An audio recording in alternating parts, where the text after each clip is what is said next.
give a round of applause to the former Union Minister Srimati Smriti Irani for a fireside chat on Nari Shakti in politics and beyond, and she's going to be in conversation with Navika Kumar.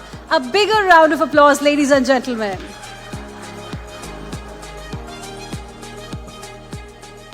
Thank you, Swati and Hina. It's a pleasure to welcome you on stage on the occasion of Times Now completing 20 years and shaping India at 100. That's the theme of our Times Now summit. Smriti Irani, you've been somebody who's been always in the thick of things. We've discussed everything under the sun, from Mahila issues to, how to make any scheme in the rural areas work, how to simplify lives of common people, right up to how to handle the opposition. Where are you standing today, Smriti, and what do you see as a vision for India at 100? I think that many people speak about India's moment. What I see is India's momentum. I see a democracy that is not only participative, it's also purposeful. And the destiny of the country is being written by the people who are rising with a rising India. My belief is that we are a country where we have many facets to our economy, our culture, our politics. And the fact that we can survive the amalgam and we can better ourselves every day is what gives me great hope. So if you're looking at a 100-year vision where we stand then, that vision possibly will be founded on principles of equity. It'll be based on value systems that come from an education system that doesn't leave any language, any region, any religion, any community behind. It'll be emboldened by technology, but it'll also be a manifestation of a civilization which is accelerated. But how come, the opposition is not convinced about this vision? And that is exactly why they are in opposition. But there is nothing about my vision which is political. It is a vision for the people that I am proudly calling fellow Indians. It is not a vision for a particular political organization. It is a vision for the common citizen of India. And if the opposition does not share that vision of a nation which is vibrant, of a nation which is economically strong, of a nation that is technologically enabled, that is, I think, the very pertinent reason why the opposition is divorced from the ambitions of the people of India.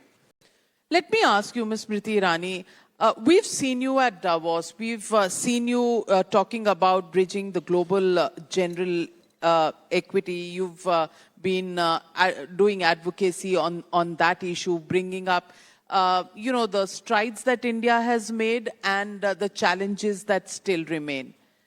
How have you been able to take this message forward, and how much success have you got? I think Prime Minister Modi, when he came to office, was extremely, in some way, extremely insistent on ensuring that the issues of women become central to his governance agenda. And one of the principal agendas that he carried forth was the economic emancipation of women. I personally believe that when women have money, they can afford to protect their rights. And through Jan Dhan and schemes then like Mudra, we saw that when women have access to financial institutions, when women have a bank account that connects them directly to the treasury, when women are measured on the basis of their talent, under schemes like Mudra, which are not gendered, women reach then their economic potential that they so desire. I have seen a nation at work across 600,000 villages where close to 90 million women today are working in self-help groups.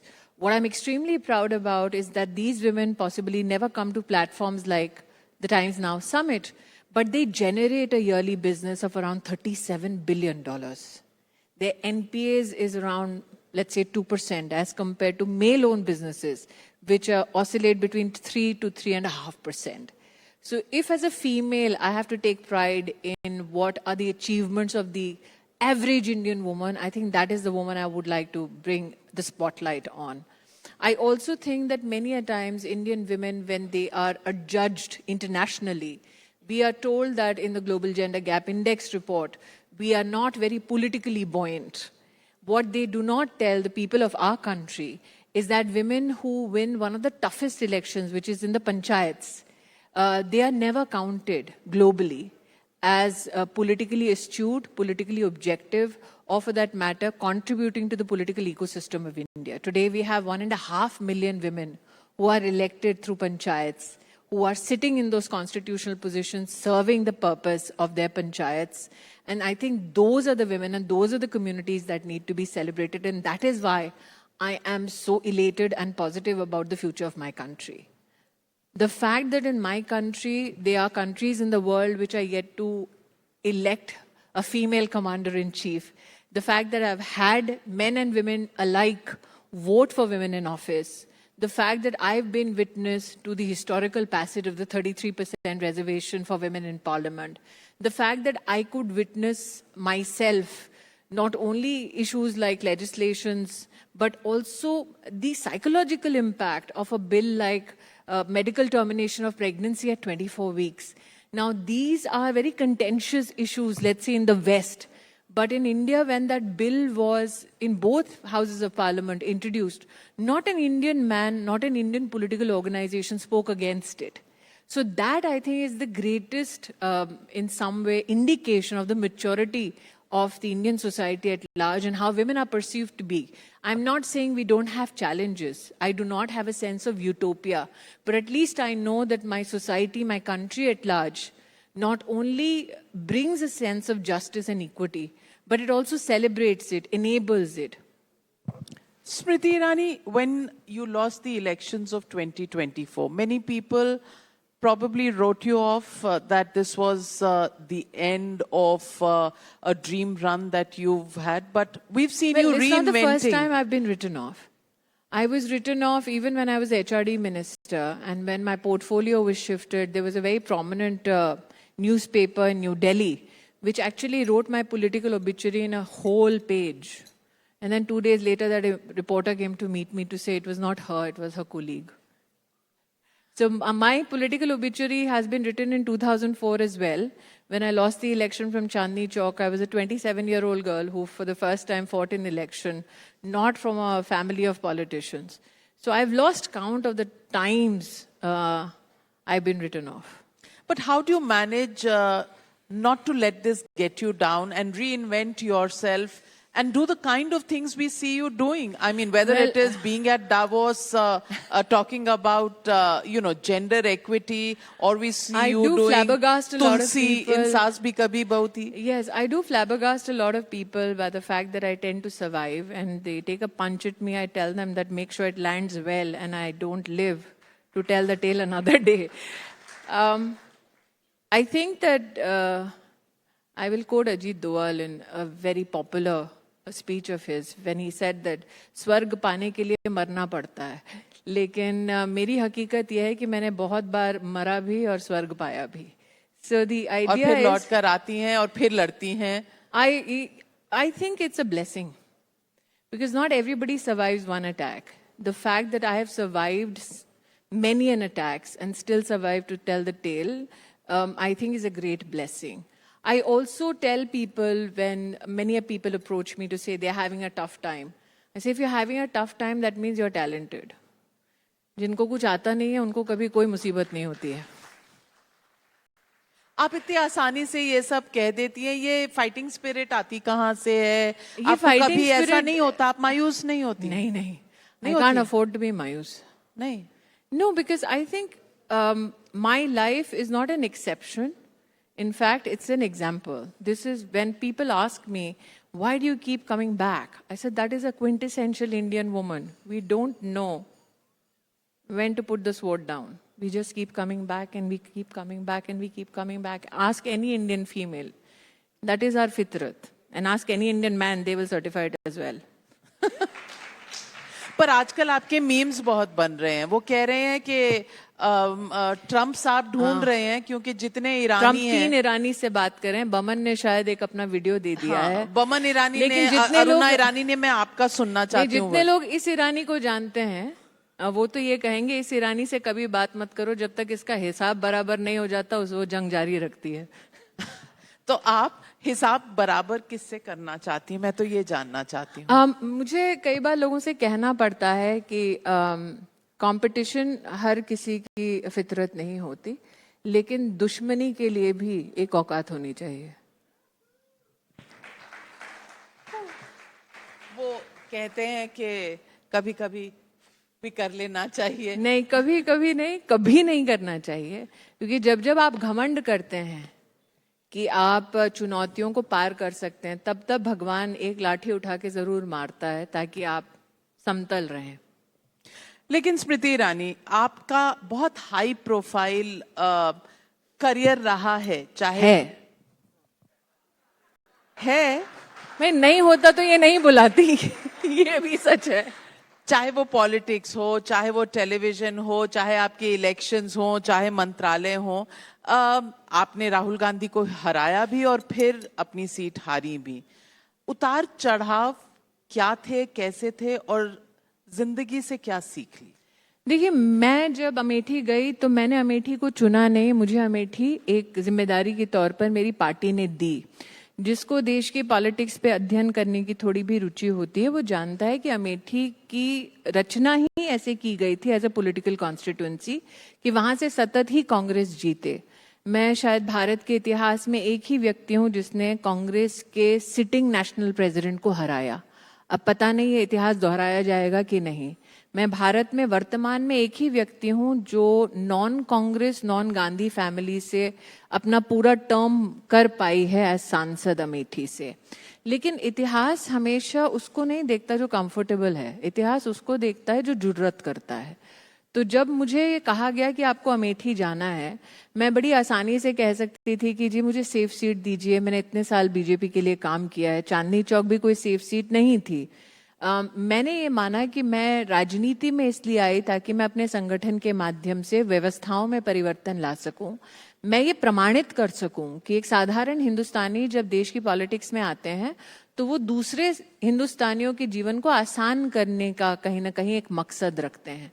तो जब मैं अमेठी गई थी पहली बार तो मैंने वहां क्या देखा कि जिस लोकसभा क्षेत्र में वर्षों वर्ष तक एक खानदान का दबदबा रहा जो देश की राजनीति की दशा और दिशा तय करता था, उस लोकसभा क्षेत्र में चीफ मेडिकल ऑफिसर का ऑफिस नहीं था, उस लोकसभा क्षेत्र में कलेक्टर का ऑफिस नहीं बना था, उस लोकसभा क्षेत्र में डिस्ट्रिक्ट का हॉस्पिटल ढंग से नहीं था। वहां पहली एमआरआई की मशीन लाना, वहां पहला एक्सरे की मशीन लाना, वहां पे आप पहला ब्लड बैंक बनाते हैं, पहला पासपोर्ट ऑफिस बनाते हैं, वहां पे लगभग 1 लाख परिवारों के लिए घर बनवाते हैं सरकार से, 3.5 लाख आप फार्मर्स से सरकार की ट्रेजरी को जोड़ते हैं, और ये सब आप 5 साल में करते हैं।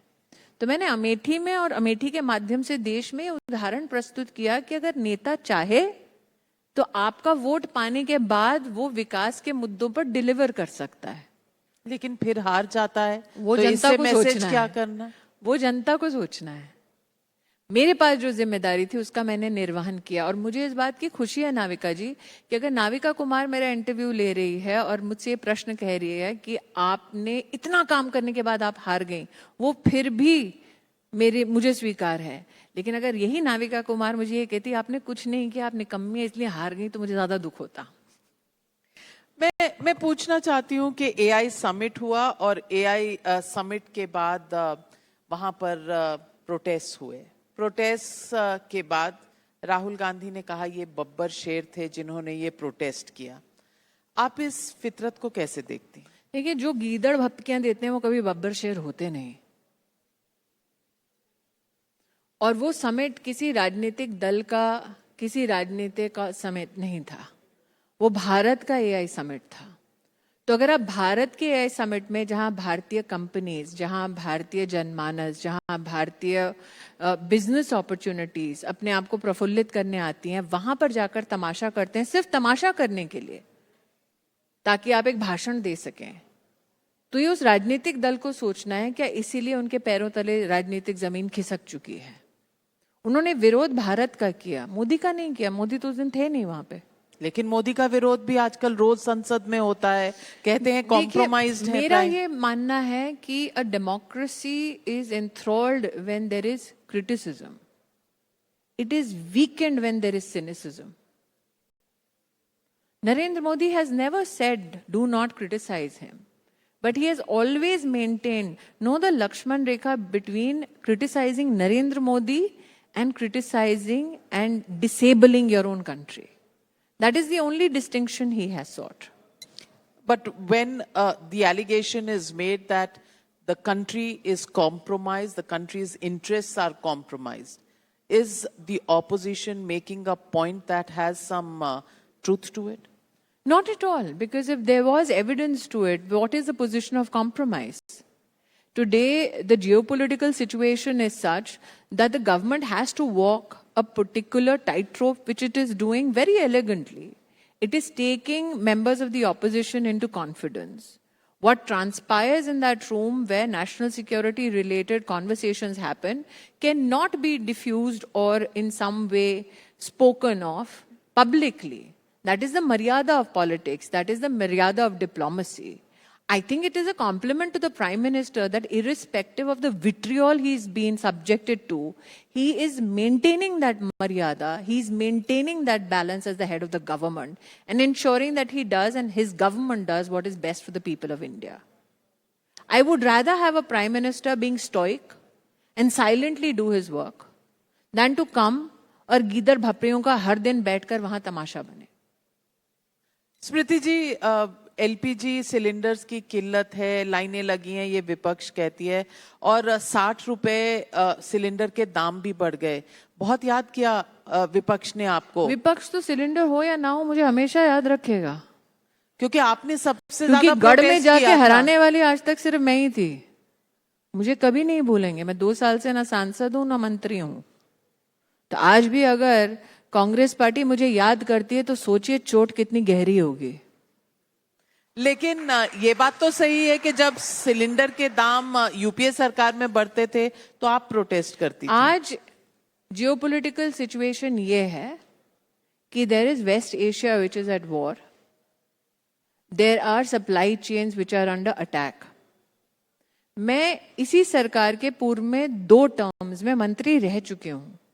मैं अपनी कॉन्स्टिट्यूशनल, आज भी आप जब डिमिट करते हैं ऑफिस तब भी आपकी ओथ आपको याद रखनी होती है. जवाब मुझे देना आता है, हाजिर जवाब हूं, ये सब जानते हैं. लेकिन अगर मैं अभी भी पर्सनल कटाक्ष सह रही हूं विपक्ष के और चुप बैठी हूं, इसका मतलब मेरे लिए राष्ट्र सर्वोपरि है. मैं जानती हूं मेरी सरकार आज राष्ट्र की सुरक्षा के लिए, राष्ट्र के हित के लिए और राष्ट्र की सप्लाई चेन्स मेंटेन रहें. आज भी मैंने खुद एक ट्वीट किया है सरकार का अभिनंदन करते हुए जब उन्होंने रैशनलाइज किए कुछ excise duties. The fact that the government is vigilant, the fact that the government is responsive as a citizen and as a karyakarta, that is all that I can ask for. And the fact that even if the opposition wants to revolt against the government and they need Smriti Irani's photograph tells you how weak the opposition is. कि उनके नेता में इतना दम नहीं है कि वो प्रधानमंत्री के खिलाफ कोई अपना हुजूम वहां पर बांट लें. मेरी जरूरत पड़ती है आज भी ऑपोजिशन को. आप सोचिए, ऐसा भारतीय पॉलिटिकल इतिहास में कभी नहीं हुआ होगा जब ऑपोजिशन पार्टी किसी भारतीय जनता पार्टी या सरकार की पार्टी के किसी एक व्यक्ति का फोटो छाप छाप के लोगों का ध्यान आकृष्ट करना चाहते हैं. इसका मतलब उनका अपना जो इकोसिस्टम है, उसके अपने जो नेता हैं, उनमें इतनी साख नहीं कि जनता का ध्यान आकृष्ट कर सके. आपके कॉलीग रह चुके किरण रिजिजू जी कहते हैं कि प्रियंका गांधी शायद बेहतर लीडर ऑफ ऑपोजिशन होती राहुल गांधी से. आपका क्या विचार है? देखिए, मैंने दोनों को नहीं आंका है क्योंकि जब वो संसद में आई तब मैं संसद में नहीं हूं. ये फैक्चुअल है. मेरा ये मानना है, और किरण रिजिजू मेरे कॉलीग नहीं थे, वो आज भी हैं. मेरा ये मानना है पार्लियामेंट्री अफेयर्स मिनिस्टर के नाते उनको बेहतर परख होगी कि गांधी परिवार से कौन सक्षम नेता बन सकता है. लेकिन नेतागिरी आप क्यों करते हैं? ताकि आप बदलाव ला सकें. मैंने अमेठी को जिया है 10 साल, तो उस परिवार में किसकी कितनी इंक्लिनेशन है कि जनता का विकास हो, वह मैं स्वयं देख चुकी हूं. इसीलिए क्योंकि मैं वो स्वयं देख चुकी हूं, जनता के आंसुओं को पूछ चुकी हूं, जहां पर 50 साल उनका सतत राज रहा, आज मैं कम से कम वो एक व्यक्ति हूं जो उस खानदान में किसी को तमगा देने की इच्छा नहीं रखता होगा। स्मृति जी, आजकल एक इकोसिस्टम है जो धुरंधर से बड़ा परेशान है। ये शब्द सुनते ही एक मेल्टडाउन सा हो जाता है। कहते हैं बीजेपी ने ये फिल्म बनाई है, प्रोपेगेंडा की फिल्म है और फाइनेंस भी बीजेपी ने की है। इन्हें आप क्या कहेंगे? कुछ नहीं, कुछ नहीं, इनको जवाब जनता दे रही है। देखिए, हमारे देश में, क्योंकि मैं मीडिया के फील्ड से मुखातिब हूं और कम से कम 28 साल मैंने मीडिया में बिताए, 25 साल मैंने राजनीति में बिताए। हमारे देश में ऐसी फिल्में बनी हैं जब टेररिज्म को रोमांटिसाइज किया गया है, that a terrorist will blow up himself and the love of his life has been the mainstay of many movies. For the first time, you have a film, at least which is so popularly right now available, which does not romanticize those who attack India and India's interests. So I am in a position to genuinely, very vehemently say kudos to Aditya for standing up for every Indian whose outrage was never counted. Secondly, I've heard Aditya on many a platform say that as a person of the craft, as somebody who was an outsider, he's not born and brought up in the movie business. There are many a times when he wrote scripts and people stole it. There are many a times where a lot of his projects got shelved. For me, there is a personal delight in having a young gentleman who has genuinely struggled today and with great focus created a story, a narrative, a whole assimilation of actors, and that has been so profoundly celebrated in the country. Aditya's success today is an indication to young filmmakers across the country that it is not essential for you to have a film pedigree to make a brilliant film. That if you are extremely confident of your subject, then the people of India will support you. अब किसने सोचा था 4 घंटे अपना phone छोड़कर लोग screen देखेंगे? देखा ना? इसका मतलब इसी देश ने, जब आपने टेररिज्म को रोमांटिसाइज किया, तो उसे 1200 करोड़ की फिल्म नहीं बनाई। जब आपने टेररिज्म को एक स्टोरी के माध्यम से मुंह तोड़ जवाब दिया, तो इस देश के साधारण नागरिक ने उसको सबसे हिस्टोरिकल बॉक्स ऑफिस का रिकॉर्ड दिलाया। आपको लगता है कि story telling in Bollywood will see a permanent change? If it won't, then they will perish with such projects and genuinely encounter a huge loss. The public couldn't have spoken louder. They have spoken. Now, if filmmakers do not reconstitute how they present their products, then the people at large will say you're insulting our intelligence, where we have actually exhibited to you what is the kind of storylines we want. Smriti Irani ji, your favourite subject is also चुनाव। 5 राज्यों में चुनाव हैं। आपको क्या नजर आता है कि यहाँ पर क्या होने वाला है? जिसके साथ धुरंधर हो उसको 5 राज्यों के चुनावों के बारे में आप पूछ रहे हैं? पॉलिटिक्स का धुरंधर जिसके राजनीतिक दल का नेता हो, आप मुझसे पूछ रहे हैं कि 5 राज्यों के चुनाव में क्या होगा? मुझे ये लगता है कि आज से अगर 30 साल पहले, नाविका जी, आपने भी पत्रकारिता में एक लंबा अरसा योगदान दिया है, अगर आपसे भी कोई ये सवाल करता कि एक दिन ऐसा आएगा कि भारतीय जनता पार्टी की ओर से एक ऐसा जनप्रतिनिधि आएगा जो 3री बार देश का प्रधानमंत्री बनेगा, तब 30 साल पहले आप भी इम्पॉसिबल कहती। तो इम्पॉसिबल को पॉसिबल पॉलिटिक्स के धुरंधर ने कर ही दिखाया है। लेकिन ये राज्य ऐसे हैं जहां चुनाव हो रहे हैं जहां बीजेपी है नहीं। असम को छोड़कर बाकी राज्यों में बीजेपी नहीं है, चाहे वो केरल हो, तमिलनाडु हो, बंगाल हो, और इन राज्यों में बीजेपी को अपनी जगह बनाने की एक मंशा रही है। होगा इस बार? बिल्कुल। हम उस राजनीतिक दल से हैं जिनके पास 2 सांसद थे, तो हमने वो दिन भी देखे हैं जब हमने तब उम्मीद नहीं छोड़ी, जब हमने तब संघर्ष करना नहीं छोड़ा, जब हमने तब मेहनत करनी नहीं छोड़ी। तो अब क्यों छोड़ेंगे जब हमारे प्रधानमंत्री नरेंद्र मोदी हैं? प्रधानमंत्री कहाँ? इलेक्शन कमीशन भी आपका, ईडी भी आपका, सीबीआई भी आपका, ऐसा विपक्ष के लोग फिर तो आप मुझसे क्यों पूछ रही हैं? अगर ऐसा है कि इलेक्शन कमीशन हमारा है, तो मैं हारती क्यों?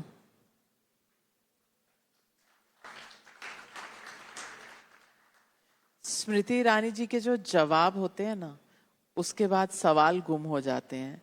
तो आखिरी सवाल आपसे यही पूछूंगी कि स्मृति ईरानी अपनी ये जो अंदर की फाइटिंग स्पिरिट है, ये कहाँ से खोजती है, और सारी इस देश में उन महिलाओं को, उन लोगों को, why only limited to women, उन लोगों को आप क्या कहेंगी जो हार के कभी कभी मायूस हो जाते हैं? I am not an exception, I am just an example of the average Indian. मैंने ये शहर नाविका जी सड़क से देखा है। मेरे पिताजी, आज हम ताज पैलेस में बैठे हैं, ताज मानसिंह में मेरी माँ हाउसकीपर की नौकरी करती थी। यहाँ धौलकवा में बस अड्डे पे आर्मी क्लब के सामने मेरे पिताजी चद्दर पात के किताबें बेचते थे। मैंने दिल्ली बस अड्डे के उस कोने से देखी है और राष्ट्रपति भवन में राष्ट्रपति के साथ खड़े होकर देखी है। तो अगर मैं ये कर सकती हूँ, हिंदुस्तान में कोई भी कर सकता है। For the hope that you give every Indian, for the fighting spirit you bring to every Indian, for just being who you are. And may I say a thank you to Times Now? And I'll tell you why. 20 years ago, the discovery of Smriti Irani, the TV debater, came from one of my first debates of Times Now. So thank you, Times Now.